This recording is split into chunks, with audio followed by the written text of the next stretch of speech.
Good morning, everybody. Welcome to our Czech-Bavarian Hydrogen Day. That's first Hydrogen Day that is organized by the Czech-German Chamber of Commerce in Prague. My name is Martina Jakel, and I'm leading the Competence Center for Energy at the Chamber, and I will be the host for this event. Some organizational remarks. The whole event will be in English, but feel free to transmit any questions that you have to the speakers also in Czech or German. We will transmit them to the speakers. And please mute your mics for the entire event. Thank you. And following yesterday's start of the European Hydrogen Week, I think this is a perfect occasion to further explore not only the buzzword hydrogen, but also the Czech-Bavarian strategies, plans, and also potentials for cooperation in this area. And we had a statement by Mrs. Ursula von der Leyen yesterday that she sees as a target price to bring the cost below 1.8 euro per kilo by 2030. She sees it as reachable, and also has said that we need to find and have strategies for scaling up clean hydrogen production, but also that this is the right time for international cooperation. And I think because of this, it's today the perfect time to talk about. And it's now my pleasure to hand over the word to Bernhard Bauer, the head of the chamber, for a welcome address. Thank you, Martina Jakel. Hello, good morning, everybody, ladies and gentlemen, dear members. On behalf of the German-Czech Chamber of Commerce and the delegation of the Bavarian economy, I would like to warmly welcome you to the first Bavarian Czech Hydrogen Day, which is organized by us. First of all, let me welcome our speakers of this event today, and I welcome Mr. Sebastian Kolb from the Friedrich Alexander University in Erlangen-Nürnberg, Mr. Manfred Limburger from Proton Motor Fuel Cell SRO, Mr. Philipp Runge from the Center Hydrogen Bavaria, Mr. Ondřej Smíšek from the Czech Technical University here in Prague, and Mr. František Stefan from Hydrogen Technologies Tallinn. And thank you very much for supporting our event today. Of course, ladies and gentlemen, this Hydrogen Day is, like many other events, actually deserves a personal meeting of all experts and interested parties, with all the positive effects that such on-site matching has. But the situation in our two neighboring countries is unfortunately dramatic when it comes to COVID. However, I am and we are all the more grateful that you joined us virtually today, and that we will certainly have a fruitful exchange on one of the most important technological challenges. For the German-Czech Chamber of Commerce and Industry, also for me as a delegate of the Bavarian economy, it always has been an absolute priority to keep an eye on the technological trends and to push them forward in the German-Czech business economic relations wherever possible.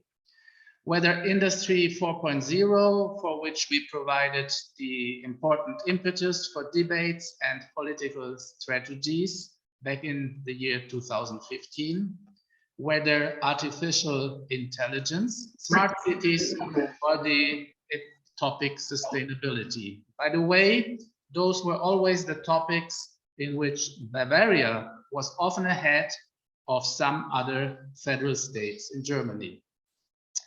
The subject of hydrogen technology is closely linked to the question of how we deal with climate change and deal with it in such a way that the solutions are economically and socially controllable. Closely related to this is the topic of the energy and mobility transition, which will shape our lives in the next years and strengthened by the change of government in Berlin.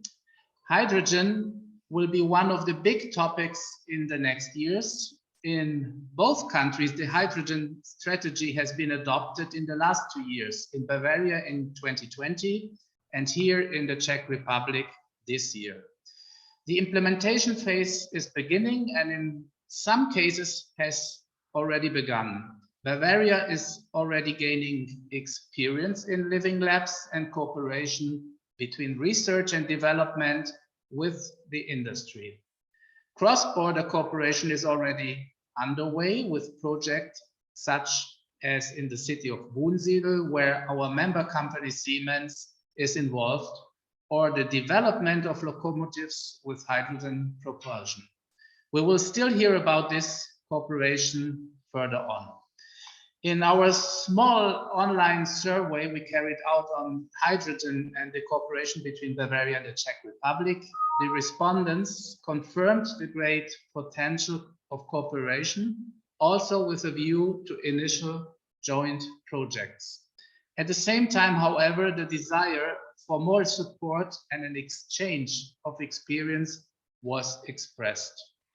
With that in mind, ladies and gentlemen, hopefully today's event is a good place to start, as the bilateral chamber and the Bavarian economic delegation, we are staying on the topic and are looking forward to working with you all in the near future. I wish you an exciting event and lots of contacts today. Thank you very much.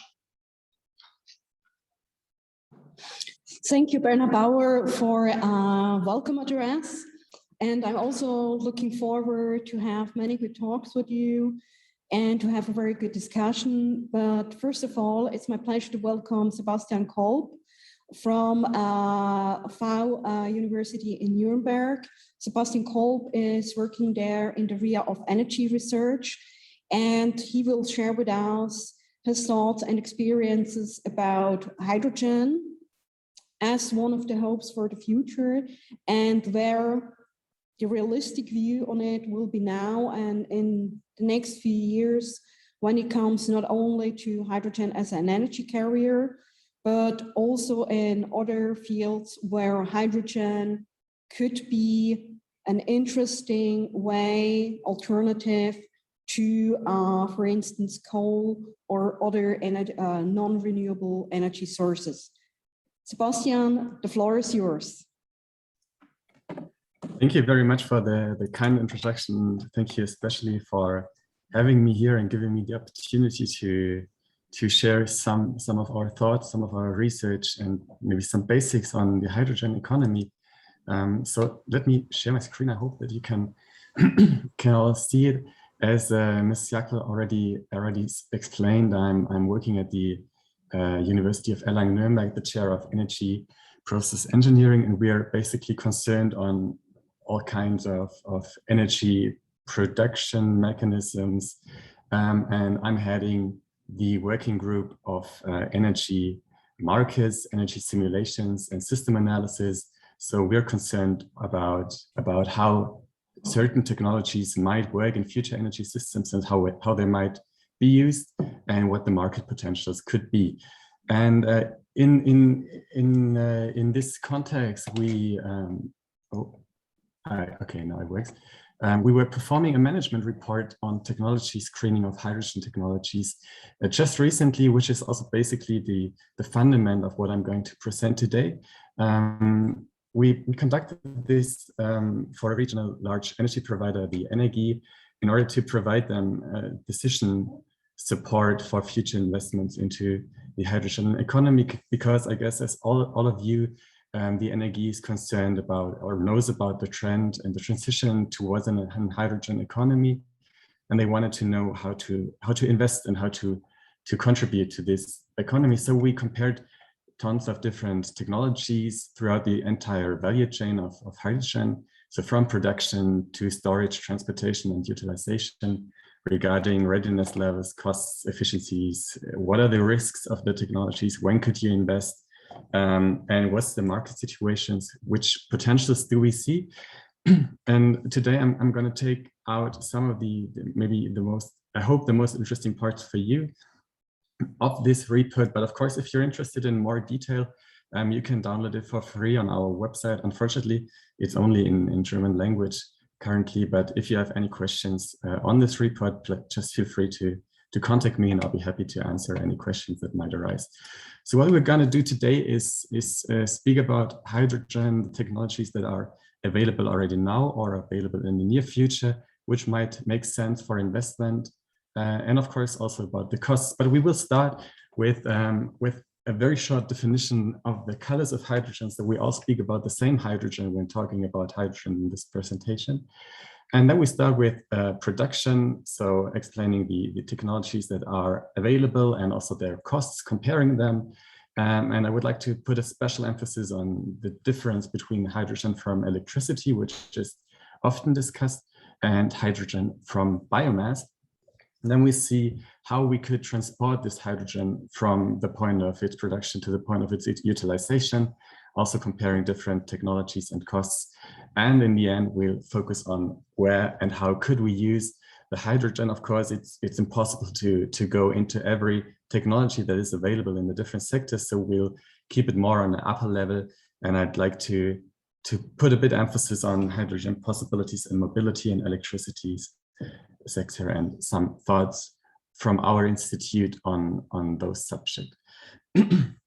So first, speaking of the colors of hydrogen, I guess also in the course of this hydrogen weeks, it becomes clear once again that hydrogen can take basically all colors that you can imagine, from red hydrogen, which is derived from nuclear power, until green hydrogen from renewable energies. And just to make this point clear, we will today in this presentation talk about production of green hydrogen only. So no such things as pyrolysis of natural gas or the like. And we will explicitly also integrate biomass derived hydrogen into the taxonomy of green hydrogen in this talk. So how could we produce the green hydrogen, and what are the technological options, especially with regard to their availability? Here you can see a color grading from a low technological readiness level to a high one, and with 9. And of course, as I said, electrolysis, so converting or splitting water to hydrogen and oxygen by using renewable energy is basically the most common key technology, or the most discussed key technology for green hydrogen production. And we have actually some state-of-the-art technologies here. We have alkaline electrolysis, we have chloralkali electrolysis, where hydrogen is basically a byproduct. But we do have 2 other key technologies which are very highly discussed, which are also on the step to technical maturity and to marketability, which is basically the proton exchange membrane and high temperature electrolysis. Especially those 2 are the ones that are highly discussed in the future energy systems, because they show a very good part load behavior and high flexibility, which makes them suitable in combination with fluctuating renewable power sources. So you can also already purchase those technologies commercially. Of course, for high temperature electrolysis, we only know of one commercial supplier so far, but there's a lot of research being done in this electrolysis area, because it enables, or it promises, very high efficiencies.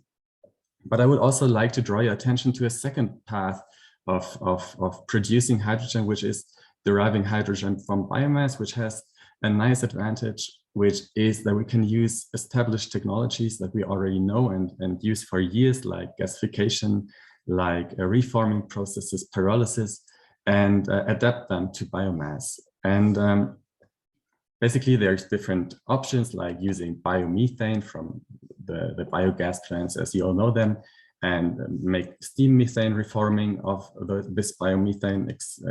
Well, usually we do with natural gas, but we can of course also do it with biomethane. We could also perform dry reforming processes, which doesn't have the technological maturity yet, but which is under research.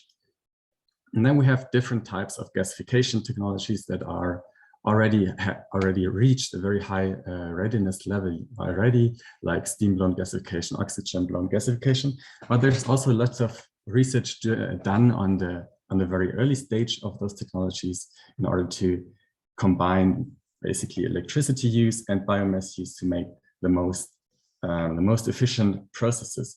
Of course, this is just a very, very short overview of different technologies that are available, and I would not like to go into detail into the different technologies. But if you're interested in many, many more options, just refer to our H2 management reports. There you can see tons of different technologies, also on a lower readiness level. But I guess one of the most interesting questions regarding those technologies is, what are the costs of those technologies? So we performed an analysis on what are the production costs of hydrogen of the different technologies in different ranges of their power, so their installed capacity. So first, those are the different biomass derived hydrogen technologies that I was just speaking about. We see that the biomethane based processes tend to be more expensive than the direct gasification processes, because it is a rather complicated process, because you have to produce the biomethane at the first step and then you process it to hydrogen. Whereas gasification is compared to those processes an easier one. And comparing those costs to the costs of natural gas, for example, in history, we had costs of about, or stock exchange prices in Germany of about 15 to 25 euros per megawatt hour. Those technologies can already, under certain circumstances, become economically competitive.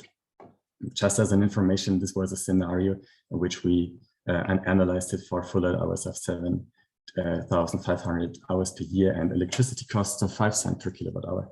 The interesting question is now, where do the electrolysis technologies stand? And in such electricity costs, we see that producing hydrogen from biomass tends to be cheaper than producing hydrogen from electrolysis, because electricity prices are quite high. So this, of course, always depends on how cheap you can get your electricity. So when you perform the same analysis for electricity costs of just 2 cents per kilowatt hour, as the different technologies for electrolysis become absolutely competitive with biomass. So just as a rough number, at prices of 2 cents per kilowatt for electricity, electrolysis becomes competitive to biomass. But then we see another crucial parameter in those graphs, which is the full load hours.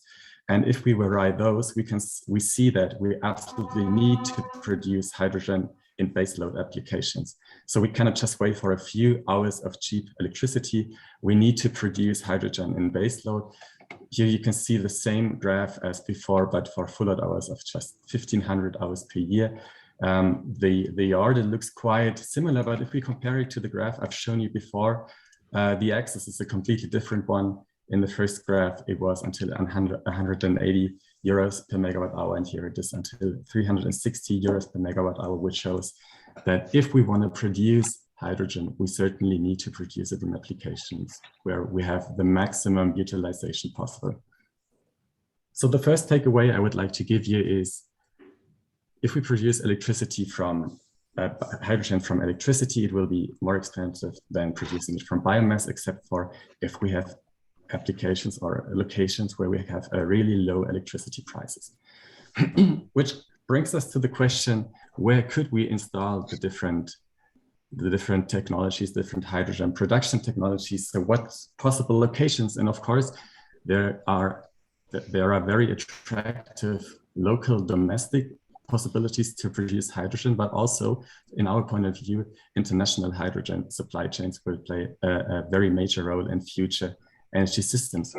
The nice thing about hydrogen is that we can harvest renewable energies at locations where the energy is cheap and available, store it in hydrogen, and then transport it to the places where we need it. For example, we could use Canada as an example, with vast resources of wind and biomass and also hydro energy, transform this energy into hydrogen and store it in some form, and then transport it to the European Union and use it there. So this is one way to make an international energy economy possible. So if we want to assess our hydrogen economies or our hydrogen technologies, we always have to consider the electricity and energy costs, as just shown, or we also need to consider transportation costs, which brings us to the next point of our presentation, namely transportation and storage. Which options do we have, and what's the cost of those technologies? Sorry. So hydrogen certainly has many very positive aspects and characteristics, but it has one challenge, which is its very low volumetric energy density. So you need to transport a very high volume in order to get sufficient amounts of energy to another place. So there's of course different solutions, like we could use the hydrogen in its pure form and compress it, for example, or liquefy it, which certainly enhances its volumetric energy density. So comparing it to diesel, for example, we can get, I would not say close, but we can get closer to the value that we obtained from diesel.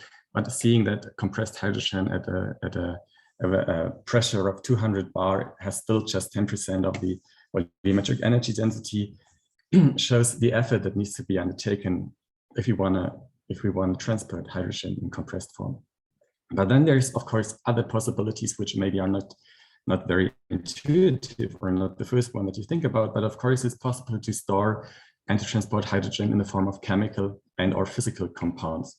Like for example, we could store it in methane, so make a synthesis of CO2 and hydrogen and produce methane that we could store and transport. We could also, of course, transport it in liquid form in methanol or in ammonia, or we could use liquid organic hydrogen carriers, as also intensively studied at the University of Erlangen-Nuremberg, where we can basically charge a hydrogen carrier with hydrogen at the place where we produce it, and then decharge it at the place where we need it again. So those are certainly attractive options, and we see that that the energy densities achievable with those options are getting closer and closer to the reference of diesel. The technologies are basically ready or under research, and the question now is, what's the cost of those different technologies, or when will we recommend to use which technology for transportation and storage of hydrogen? Which again brings us to a cost diagram where you can see the transportation costs per kilometer. Here you can see the transportation distance in kilometer. And basically the good news is that long distance transportation, so more than 1,000 kilometers, increases H2 costs by less than 1 to 2 cents per kilowatt hour. So compared to the production costs, this is basically the smaller part of the hydrogen costs. And we see that pipeline transportation is absolutely the cheapest option that one could obtain. By the way, when it comes to the other energy carriers, we see that LOHC, so liquid organic hydrogen carriers, and also liquefied hydrogen are too expensive for long distance transportation compared to, for example, ammonia, methanol, or methane, so in the form of liquefied natural gas. This is basically because for liquid hydrogen, we have very high efforts in liquefying. It's a very energy intensive step. And then we have losses during shipping, which makes the transportation expensive. And when we consider liquid organic hydrogen carriers, we always have to see that we are having a hydrogen carrier that we need to invest in. So we have a high capex into the hydrogen carrier, which makes it, in our point of view, too expensive for long-term transportation. But of course, it's not only about long-term transportation, but also short-term transportation or short distance distribution. So next takeaways, when we consider long-term or long-distance transportation, we see the cost for the hydrogen carrier is the most important parameter, because it's the most important thing is to transport the hydrogen very cheap. So here our favorites are ammonia, methane, or methanol. So methane and methanol using carbon, and ammonia using nitrogen as hydrogen carrier, which is basically everywhere available. But of course, if you think about local distribution things, then it's other things that matter, which is basically handling and safety. So here we definitely see benefits in LOHC technologies or also in metal hydrides, because we can handle those things at atmospheric conditions. We don't have high temperatures while transportation. So it's easy in handling and safety, which certainly makes it absolutely attractive for regional distribution purposes. So next thing, or next question is, of course, where can we use or could we use the hydrogen that we transported to a certain location? And I guess this is one of the things that is the most interesting to discuss, or the mostly discussed thing, because I guess that basically the entire economy sees hydrogen as a promising energy carrier. So when you see it, hydrogen, you could think of it as a fuel in transportation or electricity. You could think of it as a heating source for industrial process heat, or also for buildings like the residential or the commercial building sector. And then, of course, we have a completely other thing, which is the material use of hydrogen, where we need it in different chemicals, for example, in fertilizer production, fuels or plastics, and of course also in products like steel or food, for example. So there's such a broad variety of applications, possible applications for hydrogen, that I think it makes sense to distinguish between nice to have and must have hydrogen applications at the first place, because we will have applications in the future which will not have any possibility to defossilize or decarbonize except for hydrogen, which is, for example, the steel sector, where it's hardly imaginable to defossilize the steel sector without the use of hydrogen, or also the fertilizer production, because for ammonia production you need hydrogen. There's no way around hydrogen. So we have some applications in the future which will absolutely rely on hydrogen. We have other applications where hydrogen would be a nice to have. So next takeaway, we think that hydrogen should certainly be used and spared for applications where we have no possibility of direct electrification. So here our favorites are the steel industry and the fertilizer production, as I mentioned, and also in some way the heavy duty transportation and the aviation. I will tell you why in the next slide.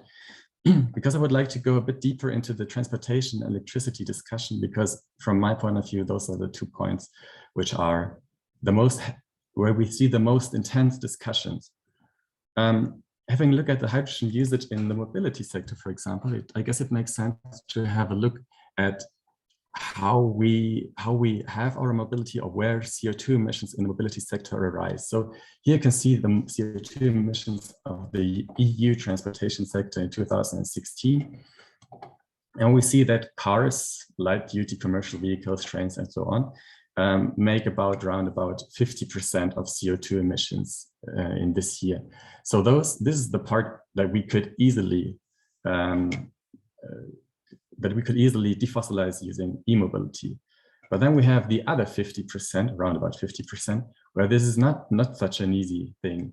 For example, civil aviation. I guess it's not too easy to put some battery stacks in an airplane and have the same performance as you have with the fuels we see now. Same for shipping or heavy duty commercial vehicles. So in those applications in mobility, we see that we have certainly a future demand for non-fossil fuels, because of their higher energy densities. For example, hydrogen in the form of methane, methanol, or whatever.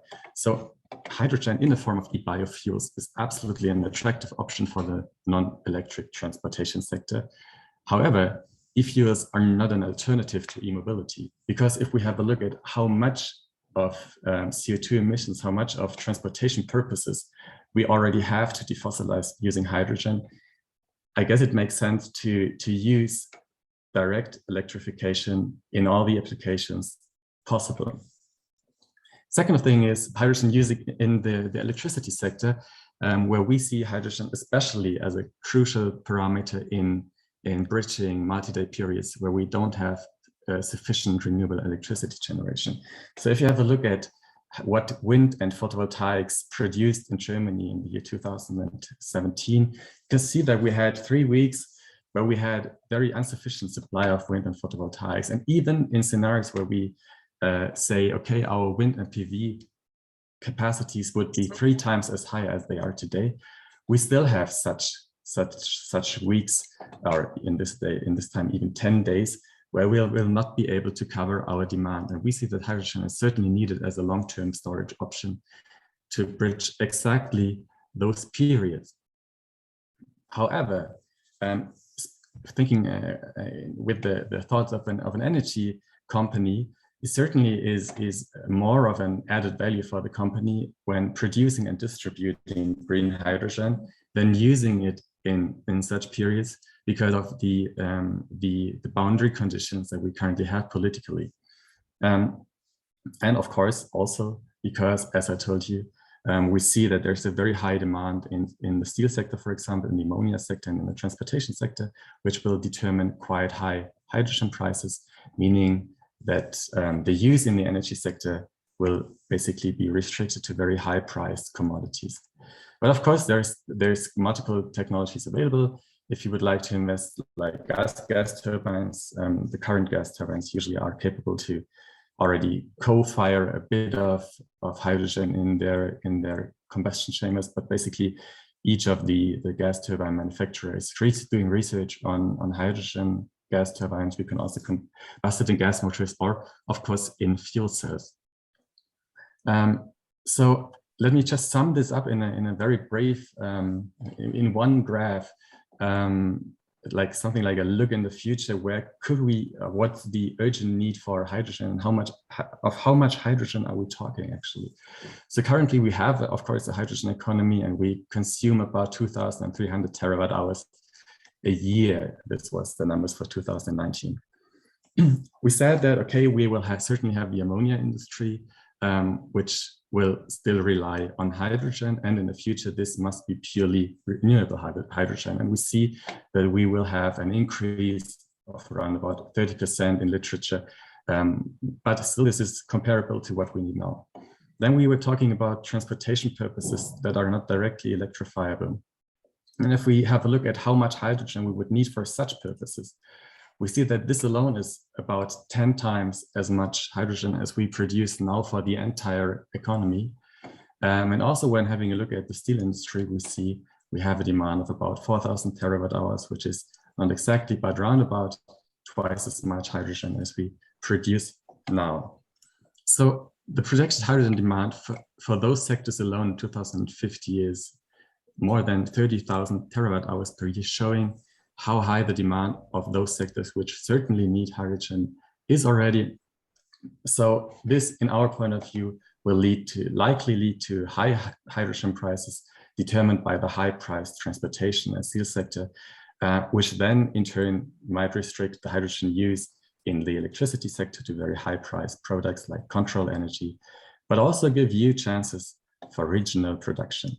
And this is the last takeaway that I have for today. I thank you very much for your attention.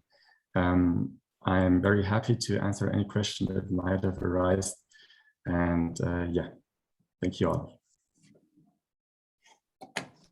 Thank you very much, Sebastian Kolb, for this introduction and view on where hydrogen could be and should be of use in the near future. And going to the questions, we already have 2-3 questions in from the Association of the Chemical Industry in the Czech Republic. I hope I did translate it correctly into English. And they are asking, for instance, chlor-alkali hydrogen is a byproduct. So the cost they can't be calculated without the revenues of chlorine and soda. Do you have any idea on what the costs will look then?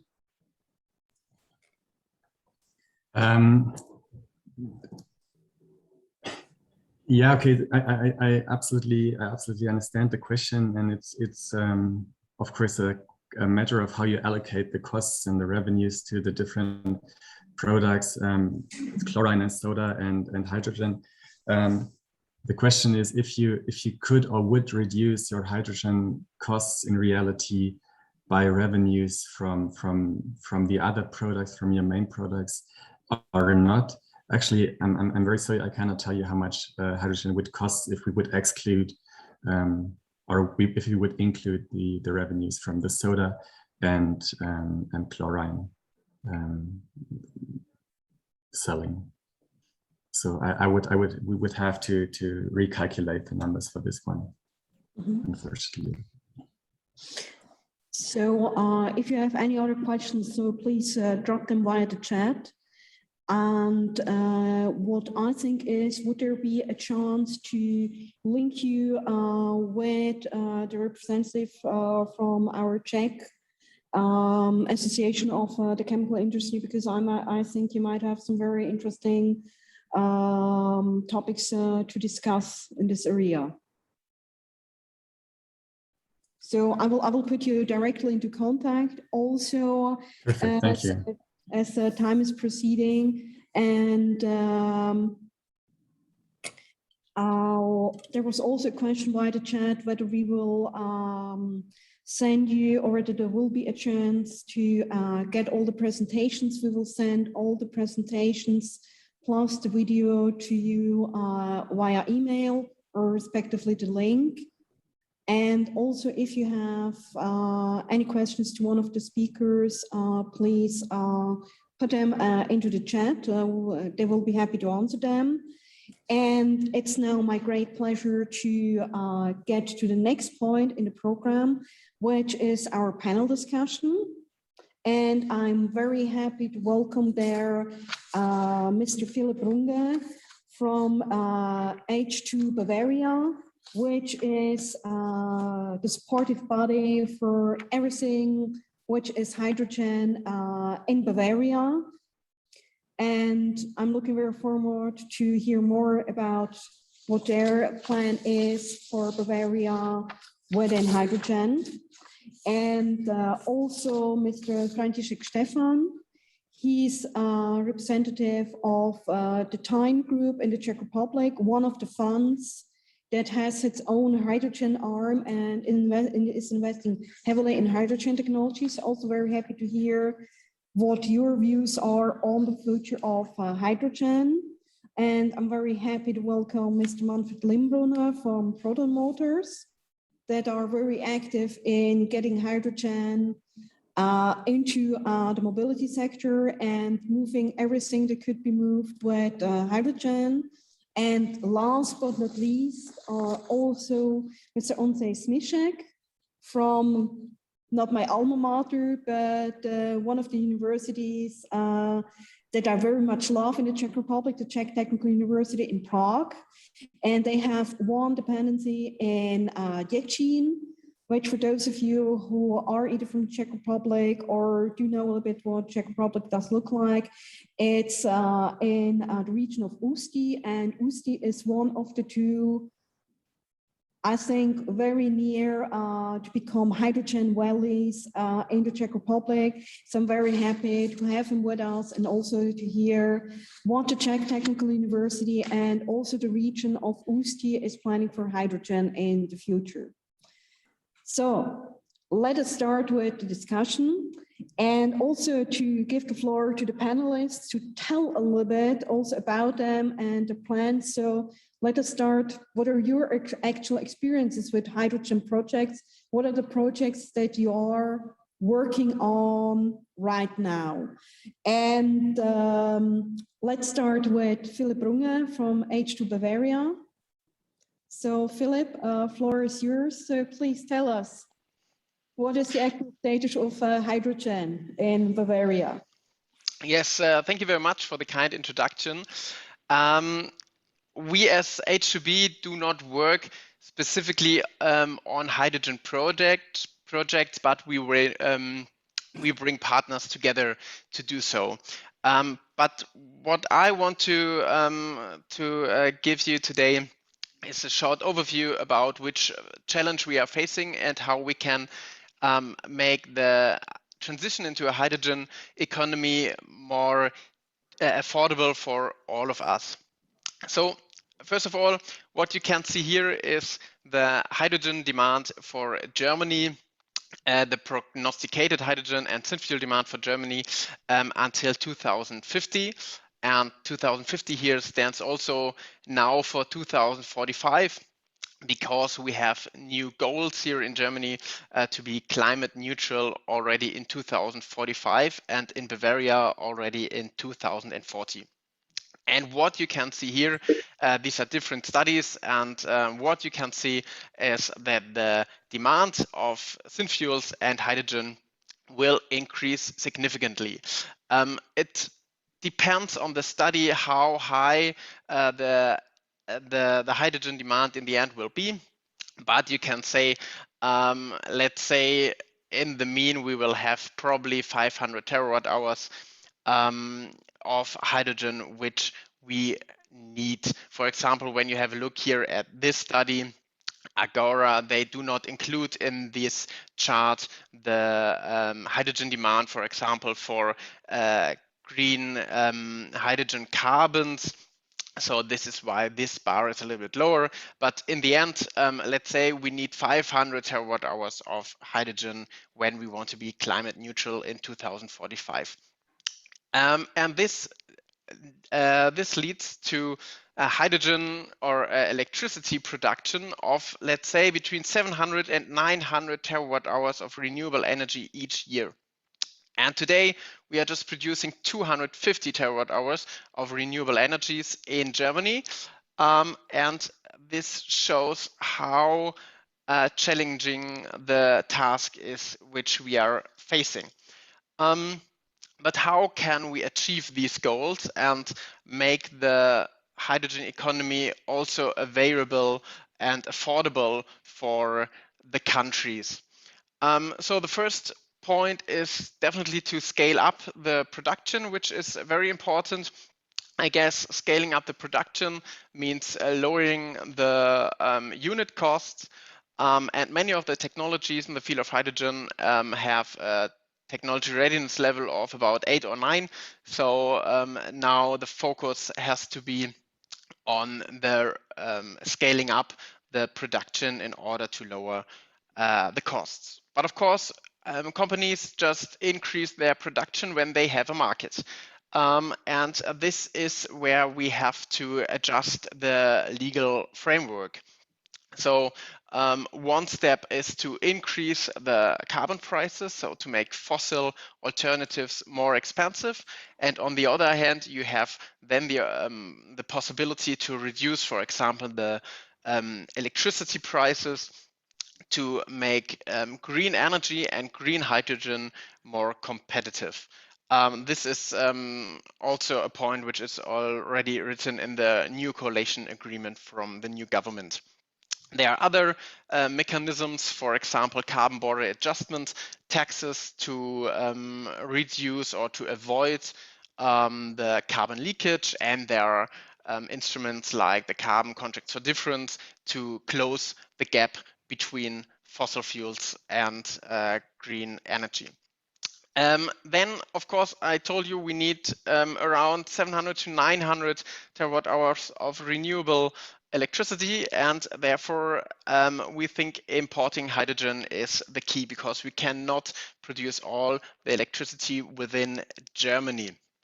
And this is also a chance to make this transition more cheap, because there are many countries where you can produce hydrogen much cheaper than in Germany. But now, today in 2021, we do not have this global trade of hydrogen.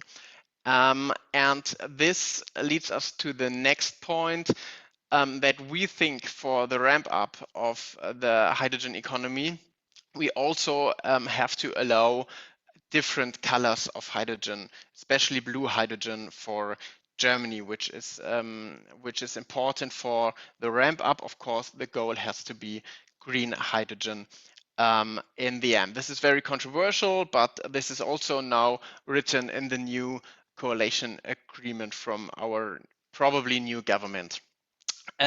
Okay, so all these points, Bavaria can't really have a huge influence here. We can try to influence some processes, but what Bavaria instead is doing at the moment is more public investment. So we fund different projects in the field of hydrogen. For example, we have a funding program for hydrogen refueling stations, or there are projects for green hydrogen production, for example, in Wunsiedel, which is very close to Czech, where Bavaria is funding a part of this value chain. And of course, there are many IPCEI projects which are located in Bavaria. For example, a project for scaling up the electrolysis production, or projects where you try to set up such an import route for hydrogen. So all in all, Bavaria can make a difference here in scaling up the hydrogen economy, but the trend-setting decisions do not lay in Munich, but in Berlin and Brussels, I guess. And that's all for now from my side. Thank you very much, Philip Runge, for the intro on the status quo in Bavaria. And we will see also whether you will get a red-green government and what in the reality of the coalition agreement will be. I think the same situation in the Czech Republic. We're also waiting for the handing over of a new government.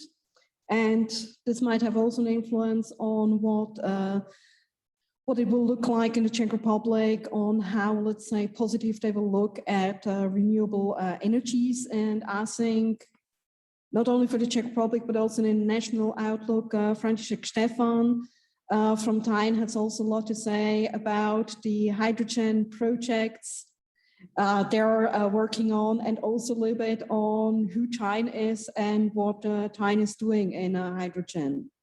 So František Štefan, floor is yours.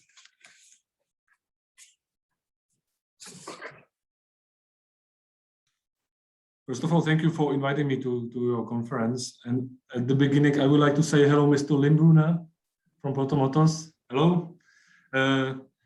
We just you to know, we just signed the MOU to let's say to start the cooperation with Proton Motors company to start the to somehow start the projects to be able to implement in the Czech Republic. So basically, I would say. In the Czech Republic, we are, let's say, at the really beginning of hydrogen, let's say, transition. I mean, to skip fossil fuel to do the hydrogen technology to bring it in life. So, as I could see, basically, the problem is that we have totally fossil fuel economy. So, I mean, even if I'm talking to potential clients, they are, let's say, facing with the price of technology. So we have to somehow move forward and to be able to bring the hydrogen technology in life. So based on that, we decided to, let's say, to somehow start to find a partner, especially in Germany, that they have a lot of experience with implementing of hydrogen technology. I mean, even with production of hydrogen in terms of electrolyzer, then storage of hydrogen. For instance, they were mentioned the problem of infrastructure. So I met colleagues from a company called Vistra that they are producing a mobile hydrogen refueling station, try to implement them in the Czech Republic. Then I've met guys from a company called Cummins regarding the electrolyzer. Then we decided to cooperate with company Proton Motors to implement their technology. I mean, for fuel cells in the area of transportation. So we could see a lot of opportunities in the Czech Republic. As you can see, that we need somehow to have support from our politicians as well, because all projects that we would like to be part of, they are, let's say, supported from the financial point of view, they are supported by some EU funds, maybe in national funds, especially, as you said, in the region of North Bohemia and North Moravia. And I was yesterday I had a meeting with a steelworks company called Czech-Bavarian Hydrogen, and we were talking about how to use hydrogen in terms of decarbonization. I mean, in heavy industry. So we are, let's say, focusing on two, let's say, opportunities. One is to, let's say, together with Proton Motors, to focus on developing some kind of vehicles. We have a project with a hydrogen locomotive. So we would like to develop hydrogen locomotive. Then we have, let's say, another project regarding the in transportation area. So we would like to offer our potential clients that are from the area of logistic company, that we would like to offer them lorries, vans, together with mobile refueling station. And also we have to, let's say, ensure them the supply of hydrogen. I mean, the fuel of the cars.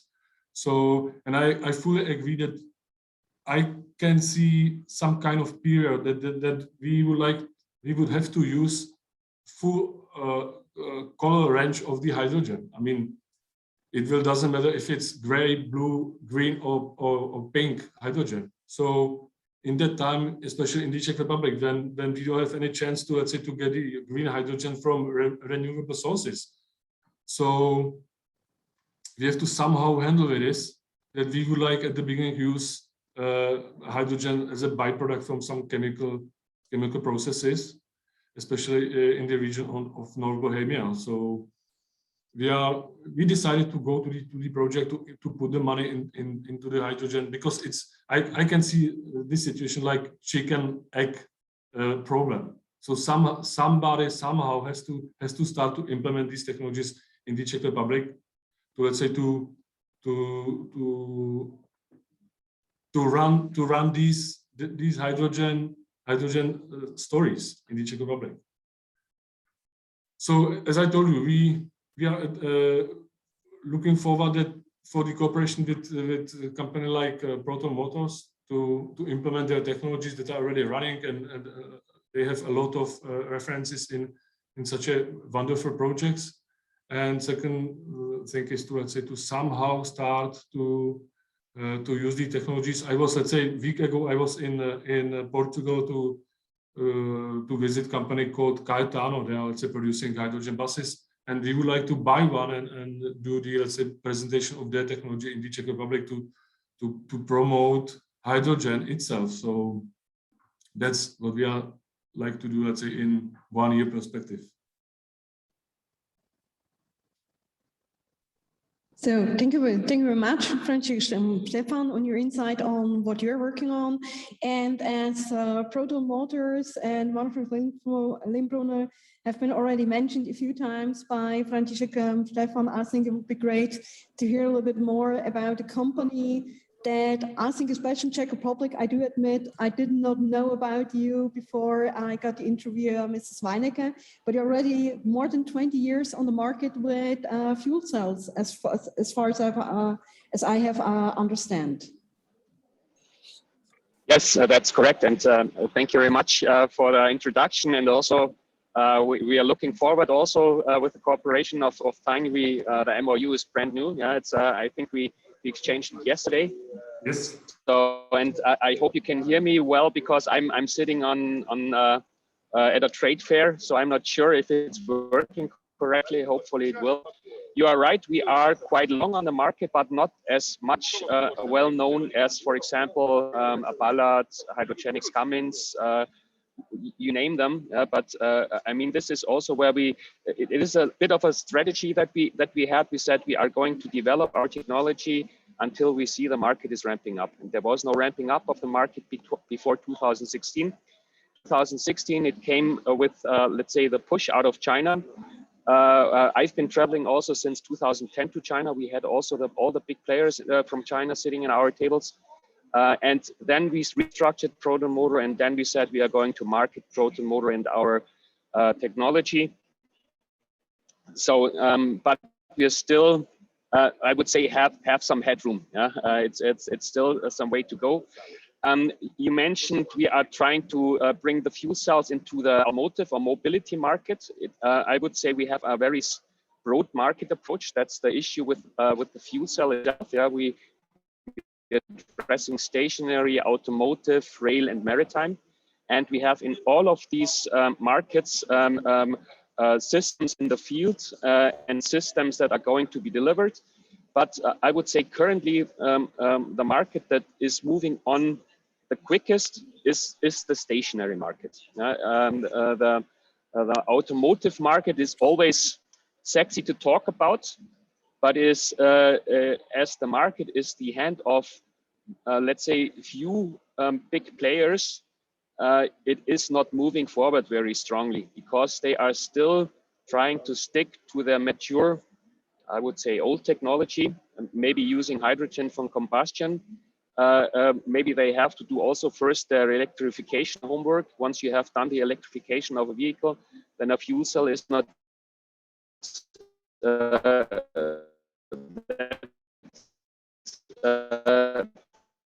difficult to bring into this application anymore. But on stationary, it's really moving a couple of years already. We see now there's the market for grid stability, or let's say grid dependent power supply. We just announced, I think 1 week ago, that we supplied grid independent containerized solutions for 240 kilowatts to Shell New Energies. So I can only talk about what we have announced.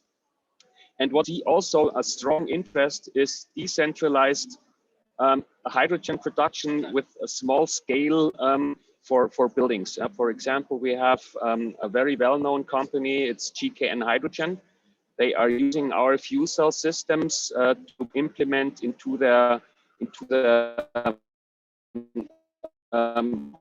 complete systems. They have an electrolyzer, the metal hydride storage. You bring it into, let's say, where you have a surplus, you store, and if there is not enough regenerative hydrogen, then you use the stored hydrogen for thermal and electric power supply of these buildings. There we see it's a lot of interest there. We have, for example, on the automotive side, we are supplying to E-Trucks Europe. That's a Belgium, Netherlands, Dutch company. Fuel cell systems for garbage collecting trucks, where we have regular order incomes now. We have 16 systems orders, 6 systems delivered this year. We have delivered to an Austrian company called Linsinger, a 214 kilowatt system for a rail application. It's a rail milling machine. And for example, currently we are also manufacturing a system for Fincantieri with 144 kilowatt. This goes into a ship, so I will be visiting tomorrow also Fincantieri to look for the ship, how this is looking. So we have a very broad market approach. I mean, the current situation is always that the market is demanding lower prices, and this is also the chicken and egg. Mr. Runge said we have to industrialize. I think you more talked about the hydrogen production side. The thing is, when you industrialize and you build up the manufacturing, you increase more or less prices. What we need is, and this is, thank God, now coming up the last 2 years, that the political support is increasing rapidly. And we need, let's say, market introduction support with funding, but not funding to the technology providers, but funding to the owners, operators, because they have to lessen the burden of the investment. This is, I think, moving forward. And I always say when we ramp up, I always say from 1 piece to 1,000 units, we could reduce the prices and costs dramatically. When I talk about costs, I say we could reduce costs by 80%, but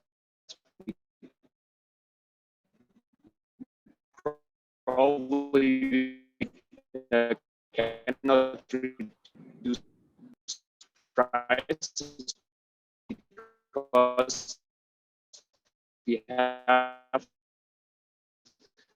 that much are invested. Mr. Lindbrunner, we are losing you. Can you please? The focus is not so much. We still do, of course, tech development, but Mr. Limbrunner, we are losing you. Can you please repeat the last two sentences? I hope it works. Do you hear me? Yes, now it's better. Okay, it seems that we have lost him. So let's see whether he finds a better relation.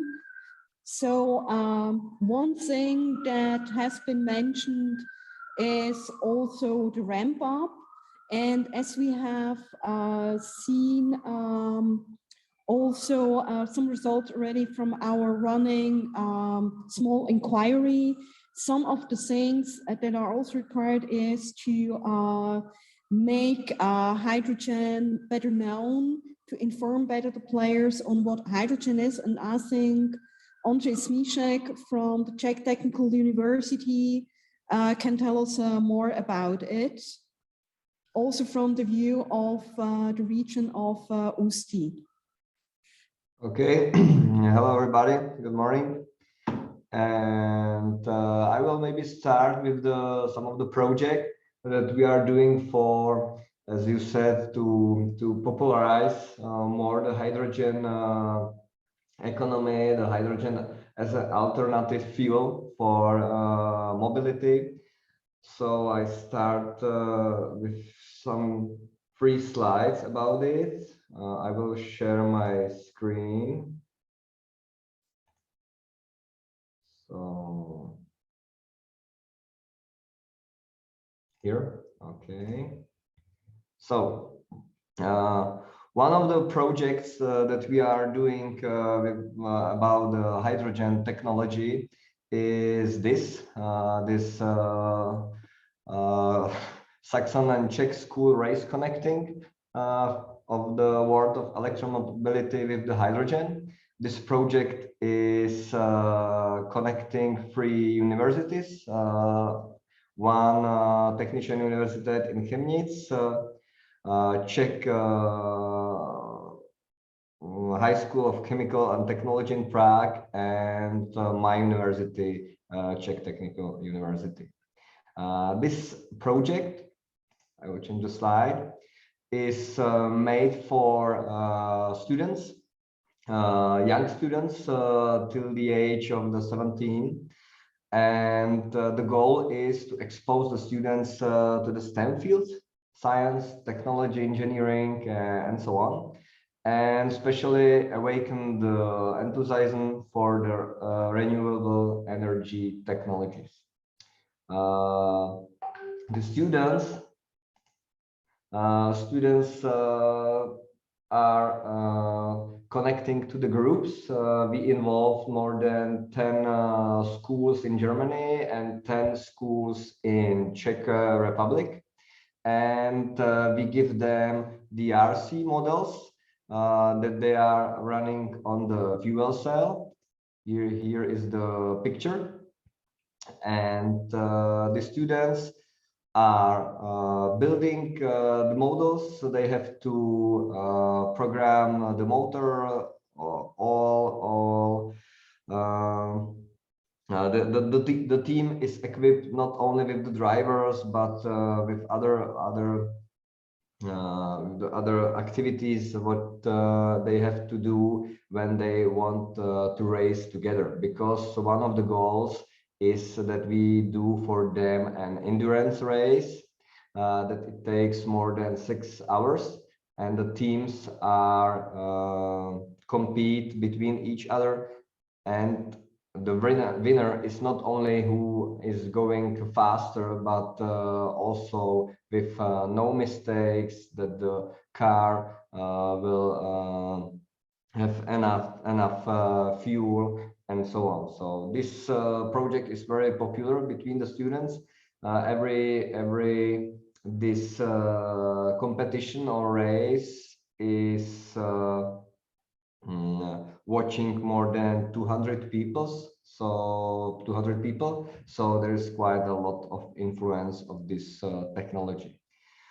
Pity is the COVID situation, so the project is now on pause because we cannot do the races together but I hope that on the spring we will do in Děčín one more final race, and one race will be in Chemnitz. So that's one short thing about how we do our university, the popularization to awaken some hydrogen enthusiasts. Second, quite important thing is I will change the sharing of the screen. That, as you said, Ústecký kraj, our region, is part of the Hydrogen Valley, and we built here a hydrogen platform. So I will show you shortly something about that. Hydrogen platform was estimated, I think, in 2019 by some memorandum, and the memorandum signs 23 organizations. The hydrogen platform is built from some roundtables. As you see here, there is a hydrogen production, energy of hydrogen, and sorry, now the word. Hydrogen mobility, developing and science and distribution and so on.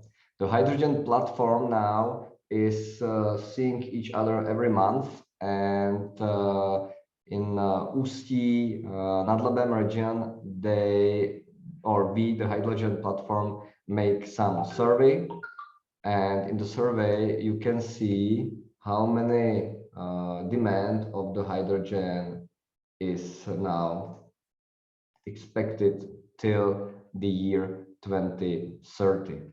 As you see, the region is not so big, but the demand should be something around 36 tons of hydrogen every year. We would like to build here free hydrogen stations, and the cities are transforming their public transports to hydrogen buses and trams and so on. So I think now that's quite all what I would like to say about Ústí region. So if you have any questions, I will be glad if you can answer.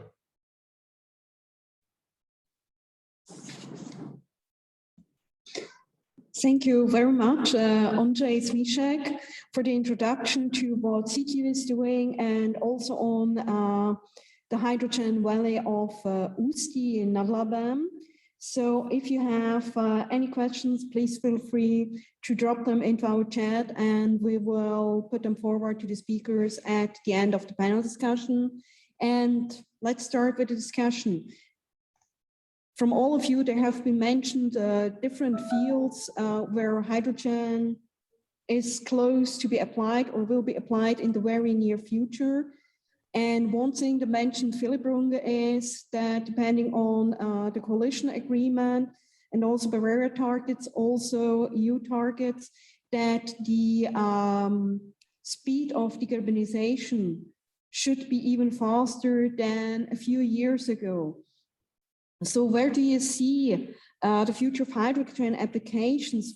How fast can we be when it comes to decarbonization? Because from events that we had like some 1 or 2 months ago, what František Stefan has mentioned, the application in decarbonization, for instance, of the steel industry is something that puts a lot of pressure on steel manufacturers. Sweden already has green steel, but it's not only about steel, it's also about the chemical industry.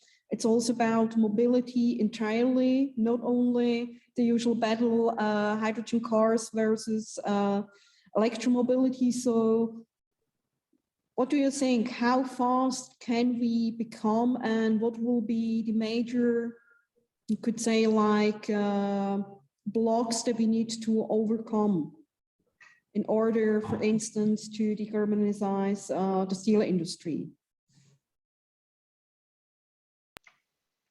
Is the question for me, or a question, for instance, for you, or also for František, Stefan, for instance, is 2040 or even faster achievable with the help of hydrogen, for instance, to decarbonize something like the steel industry? And what we need I'll try, let's say, to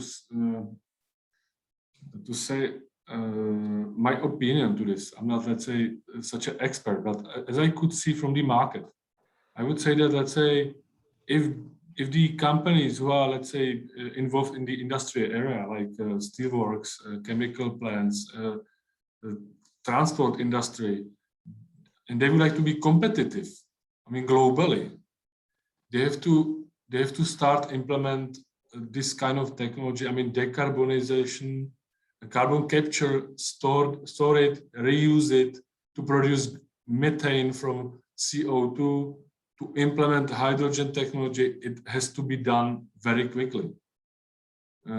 Because if we would like to, let's say, to somehow be able in such a short period, I think that we are, let's say, we have an end of 2021, so we have not such a long time till 2030. So if we, let's say, really want to do something with how to handle, how to mitigate the climate changes, and how to mitigate the impact of the usage of fossil fuel, we have to, let's say, implement them as soon as possible. Maybe I can. I hope it works now. I hope you hear me. Maybe I can share my thoughts on this, even though we are with the fuel cells, let's say, the consumers. What I have experienced over the last 20 years, you know, the question is, we have to ask the question a little bit further down the road, because the issue is not why hydrogen or how hydrogen can be cheap. We have to say we need to be regenerative. We need regenerative power to come away from fossil fuels. So we have to build up more, let's say, wind, more solar, more hydro. Then we have to build up more than we use or we need, because they are, let's say, fluctuating. And then the question is how to store energy. And the nice thing now is that this discussion is going in storing energy. The biggest player on this is hydrogen. And then by building up the electricity, the cost of the hydrogen is mostly dependent on the electricity costs. So we have to see that if the price for electricity for hydrogen production is not coming down, then the hydrogen price will not come down. And suddenly you have a huge amount of hydrogen, and then you can do a lot of things with hydrogen. You can burn it, you can mix it to the gas grid, you can use it in fuel cells, you can do thin fuels. And so we have to start much earlier. We need the regenerative power to be much bigger. If it's in Europe, or if it is in Chile, or if it is in Morocco, I always say I don't care where the hydrogen is coming from, but in the end, somewhere it has to be regenerative. Yeah, I absolutely agree, Mr. Limbruna. And another question is how to transport hydrogen. If they will use, let's say, the infrastructure of gas network, I mean the backbones to transport hydrogen across the Europe. So yeah, one thing is where we will produce the hydrogen, how we will transport it, and where we will use it. So there are, let's say, a lot of questions that we have to, let's say, answer to them. So, but as I could see, let's say, the market, we really need to start as soon as possible. Maybe as I could say something for that, by the public transport in the Ústí region, there are, I think, that the hydrogen is the second step of the decarbonization, because mostly of the cities are now have orders or buys the battery, for example, battery buses. My city, Děčín, that has 50,000 inhabitants, the public transport company has, I think, 65 buses. And in the January or in the beginning of the next year, they will buy 20 battery buses. The next year after, so 23 or 24, they will buy, I think, also next 20 battery buses. But after that, I think that they will be able, or they would like to maybe change the technology for the hydrogen. But in the beginning, they will buy the battery buses. And I think that's the common thing how the public transport in the Czech Republic is going to. The hydrogen buses is now quite expensive technology, you know that all. We don't have any hydrogen infrastructure. And as mentioned, everybody here, the 1 kilogram of hydrogen is now costed, I think, about 8 or 9 euros. So the economy is not working.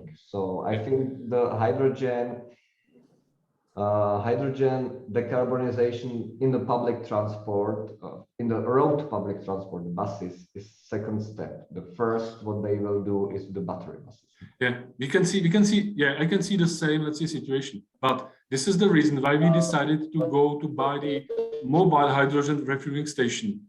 And I really see the same situation, that if we decided to buy one, we will bring it to the Czech Republic. Then we can run these hydrogen buses immediately. And as I said already, we already decided to buy one hydrogen bus from Cayetano and bring it to the Czech Republic and show the people that the technology is here and we can use it immediately. Because if you, let's say, if you start to build the fixed one, I mean, the hydrogen refueling station, it will take, let's say, almost 4 years to implement them, to build them. Because you have to do some public tenders and so on. You have to be ready in terms of, let's say, construction. So I understand. We can speed it up to use mobile refueling hydrogen station. If we, let's say, we have, let's say, some interest to put one mobile in Prague, one mobile to Brno, one mobile station to Ostrava, one mobile station to Ústí, one to Pilsen. So we have a, let's say, idea to bring 5 refueling mobile stations, to bring buses and to show the let's say public transport companies that technology is here and they are able to use it immediately. I think we will be able even in 2 years show that the buses are, let's say, usable. Another thing is the price, as you said, they are, let's say, triple if you compare them to the diesel buses. So we have to somehow handle with it as well. So, and it's more than political, let's say, question. If I understand. It's quite nice thing that in our region is firm, which name is Chartworks. Maybe you know something about it. I will share the screen about their website, and they are part of the hydrogen platform. And as I call with the boss of the company, Bronislav Převrátil, they have some orders for the hydrogen liquefier.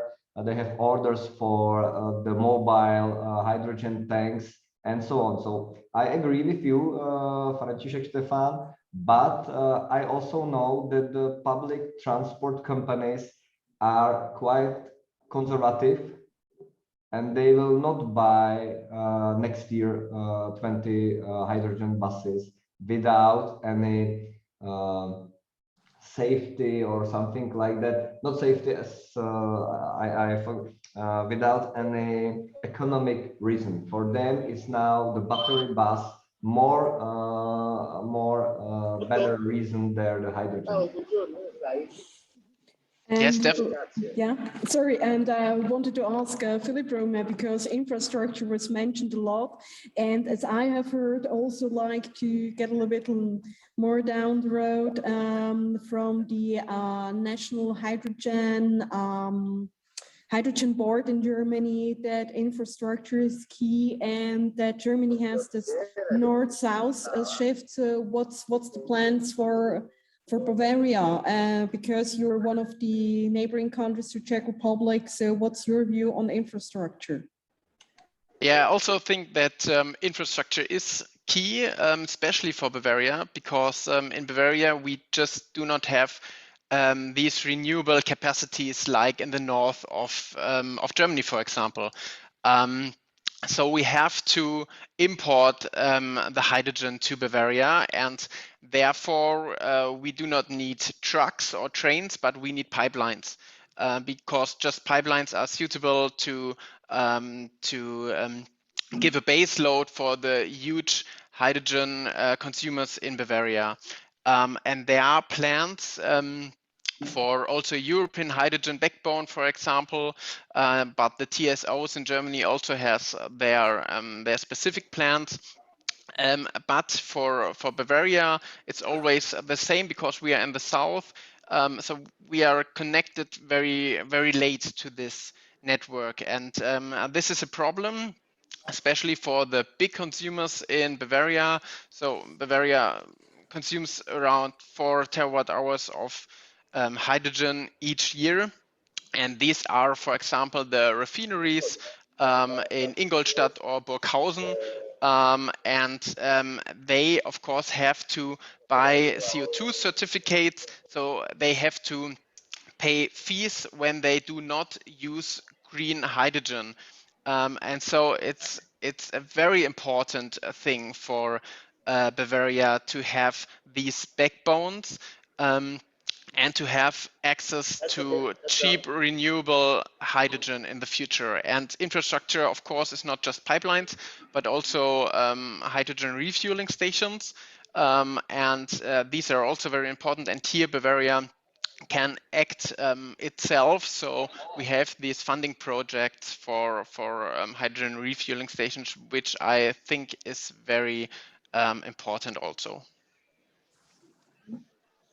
And another question, there has been another point that has been made yesterday by Ursula von der Leyen, that she sees Europe as a global clean energy trailblazer. And she also mentioned Bavaria and, and she also mentioned their innovation and collaboration. So where do you see, where are, let's say, the strong points of Bavaria and Czechia when it comes to hydrogen? And where do you see also potentials for collaboration? I think the strong potential for Bavaria is indeed the electrolysis market. So we have huge players here in the electrolysis market. Also, of course, in the fuel cell market, but in comparison to other regions, electrolysis is a key here in Bavaria. And what I think we have combined, Czech and Bavaria, is the strong automotive sector. This is where many employees are working in, and where we have to somehow try to transform this sector into a new area into a new scope, let's say, and there, of course, in these kind of fields, I think it's very useful to work together between Czech and Bavaria. Yes, I absolutely agree. As I told you, we already started to cooperate with Proton Motors, because we know that you have a lot of companies that are already involved such a long time in this area. I mean, the hydrogen, even in the matter of producing of hydrogen and using fuel cells. And you are absolutely right. I'm talking to the company called Hyundai. We have it in North Moravia. They are, let's say, producing Hyundai cars, and I'm talking to the director that we are trying to even use Hyundai trucks in the Czech Republic to move parts between companies, right? So I can see a lot of opportunities even in the field of electrolyzers, as you said, and in the field of fuel cells as well. And we already decided to have one application in hybrid hydrogen locomotives. So as I said, we really see the future in cooperation between companies from Germany and the region of Bavaria and Czech Republic. So, yeah. And perhaps also Ondřej Smíšek. Maybe a word to this. I hope it. Yes, of course.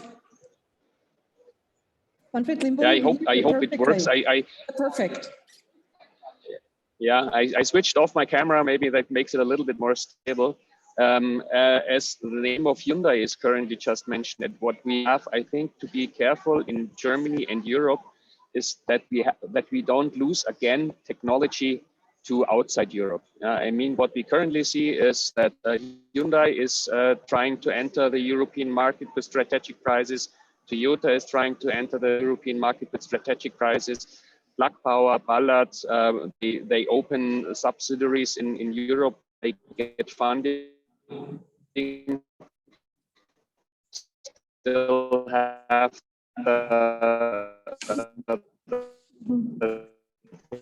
knowledge development outside Europe.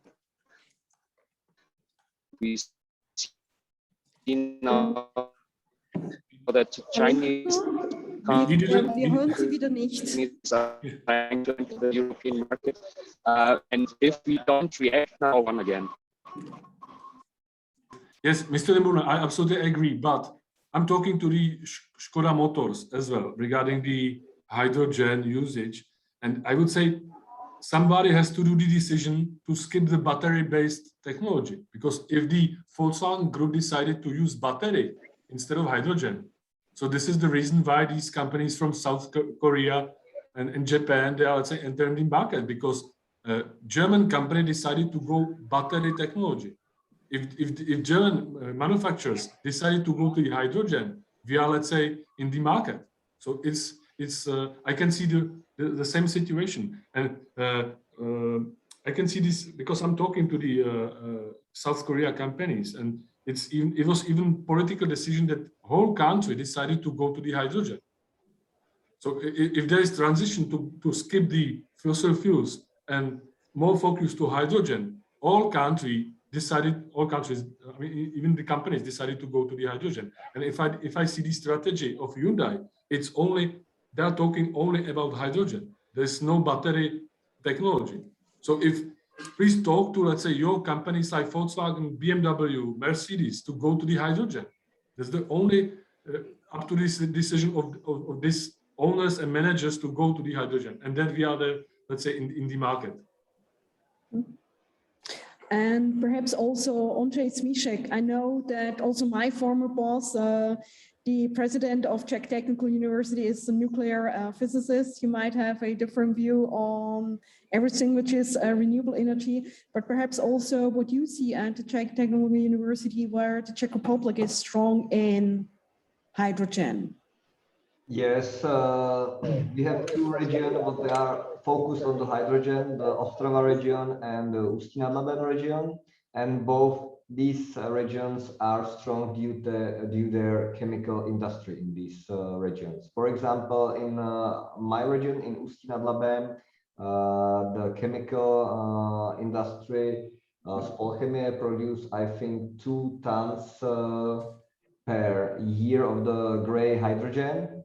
And as you mentioned, my boss, the big boss, rector, Mr. Petráček, he also talks about using gray hydrogen as an air fuel, as said, I think, the Mr. from the Nuremberg University. So not using as a fuel for a fuel cell, because the gray hydrogen is not clean enough, but using it as an air fuel inside the classical motor. So that's one of the things how we can use the gray hydrogen. I don't know exactly if this idea is economically okay. Maybe the gray hydrogen has more possibilities than burning it inside the motor. But if you have so big amount of the gray hydrogen and you will spend too much money to clean it for using in the fuel cell, then maybe it's reasonable to use it in a classical motor. That's the opinion of my big boss in Prague. Okay, thank you very much. You know, it's quite interesting. Yeah, it's interesting. It will be nice to discuss it. Yeah, it's quite interesting. I had a chance, let's say, one of the, my colleague is Mr. Reitkonen. It's from the city of Aberdeen, and where was the first hydrogen, hub, or they are, aiming to build the hydrogen hub in Scotland. So he's a colleague of mine, and I was discussing with him in Portugal, and he could see our country that we have a lot of gray hydrogen at disposal in the Czech Republic. And we would like, at the beginning, we have to use it. So I had a chance to visit a company called Hygear in Netherlands. That they have a technology to clean hydrogen that is produced from the chemical plants. So technology is also here. I was talking to Spolchemia to use this technology. So. As I said, we can start with the Czech Republic, the hydrogen story with gray hydrogen, and then maybe to talk to the Czechs to produce a pink one from nuclear power plant from Temelín and Dukovany, and we have a lot of renewable sources. I mean photovoltaics, and we can start to talk the owner of the photovoltaics to produce green hydrogen from PV. So we know the situation. We could use it, and we could face with it somehow. I also think you have to use the because Mr. Runge also said we need a transition period from until we have enough green hydrogen. There is no doubt about this. I mean, all the electric cars are not all running on green electricity either. Yes. I would question if the best way of using also gray hydrogen is combustion engines, because a combustion engine will never have the efficiency a fuel cell have, and the combustion engine, no matter where the hydrogen is coming from, is always it isn't emission free. You always have emissions, so you produce emissions also by using it. And what I'm always asked, I understand, of course, that the combustion engine with hydrogen or syn fuels will also help to do the transition towards the hydrogen economy. But I ask myself always, what solutions or environmental solutions a hydrogen combustion engine is fulfilling better than a fuel cell?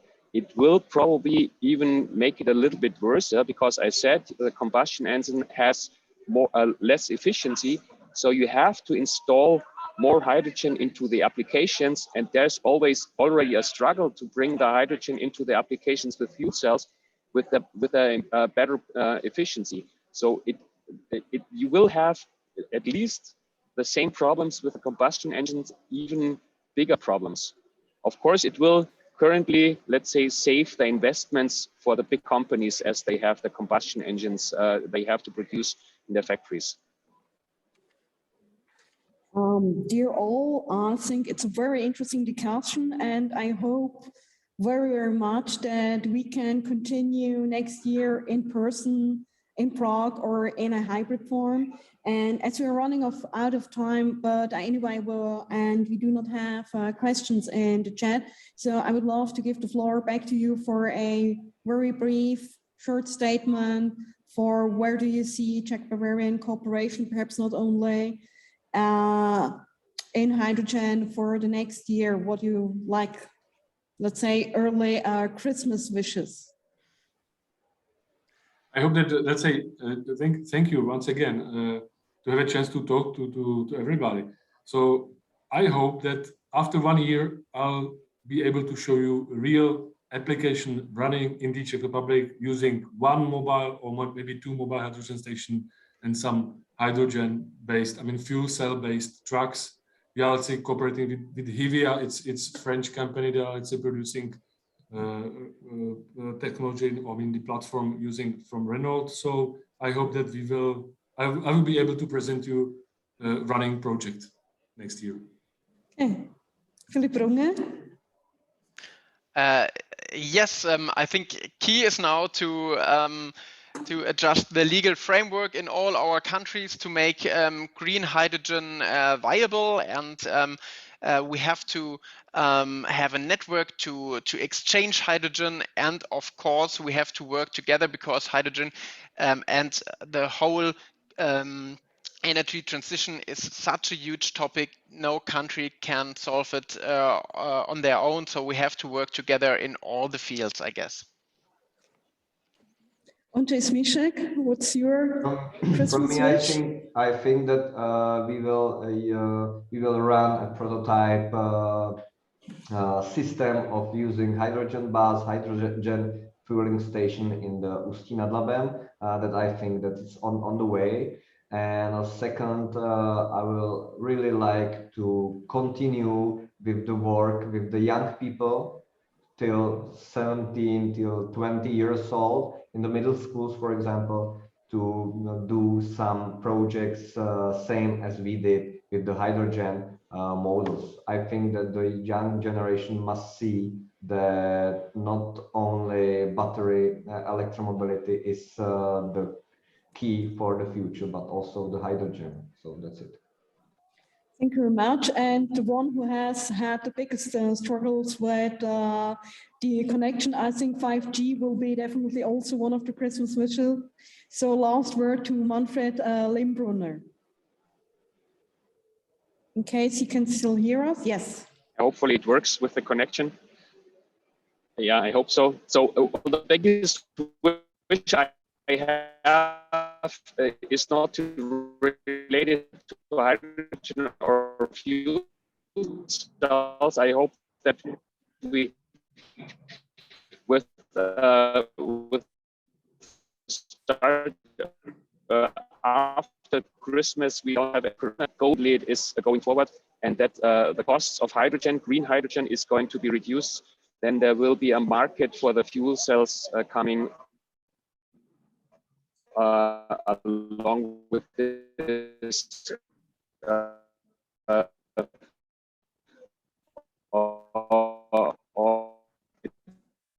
is always related to hydrogen. Sign again to set up this. Okay. Thank you very much. So thank you very much. Thanks to everybody. Maybe may I have, let's say, one topic. Please, we have to educate the society about the hydrogen, because there is, let's say, a lot of awareness that hydrogen is dangerous and so on. So I have to do some explanation. A lot of potential clients that they don't need to worry. Okay, unmute. František, please unmute yourself. We can't hear you. Is it better now? Yeah, now we're okay. So as at the end of the discussion, I would like to say that we have to educate the market. We have to educate society that the hydrogen is here.